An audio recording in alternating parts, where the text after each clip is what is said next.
Australia ও পাকিস্তানে series খেলবে বাংলাদেশ এ দল। টি-20 বিশ্বকাপ খেলতে যুক্তরাষ্ট্রে অবস্থান করছে বাংলাদেশ জাতীয় ক্রিকেট দল। মিরপুরের শেরেবাংলা স্টেডিয়ামে সেই সুযোগে অনুশীলন করছে বাংলা টাইগার্স ও এইচপি দল। পালাকোড়া প্রতিদিনই চলছে ক্যাম্প। চলতি বছর বাংলাদেশ এ দল ও এইচপি দল দ্বিপক্ষীয় সিরিজ খেলবে। টাইগার্স ও এইচপি ক্যাম্পের ক্রিকেটারদের নিয়েই সাজানো হবে সে দলগুলো। ভিডিও বার্তায় বাংলাদেশ ক্রিকেট বোর্ডের নির্বাচক আব্দুর রাজ্জাক জানিয়েছেন তা।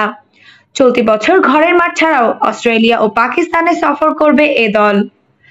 বলেছেন এইচপি ও টাইগার্সের অনুশীলন শুরু হয়ে গিয়েছে, তাই এ দলের জন্য আলাদাভাবে অনুশীলন আয়োজন করতে হচ্ছে না। আমরা অনেক বেশি খেলোয়াড়ের মধ্য থেকে এ দল সাজাতে পারবো। জাতীয় দলের যেমন খেলা রয়েছে এ দলেরও খেলা থাকবে। ঘরোয়া মৌসুমের পর আরেকটি ঘরোয়া মৌসুম শুরু হলেও আমাদের এই তিনটা দল খুব ব্যস্ত থাকবে। এবছর এ দলের 3টি সিরিজ রয়েছে, বাংলাদেশে, অস্ট্রেলিয়া ও পাকিস্তানে। আরেকটা হবে ইমার্জিং এশিয়া কাপ।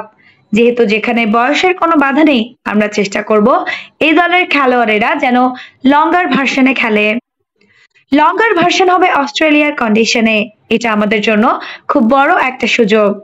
অস্ট্রেলিয়ায় যেহেতু আমরা অনেক বছর টেস্ট খেলিনি, এটা আমাদের খেলোয়াড়দের জন্য ভালো হবে। ওদের কন্ডিশনে ভালো খেলতে পারলে অন্য কন্ডিশনেও ভালো করা সহজ হবে। আফসানা নওরিন, বাংলা স্পোর্টস।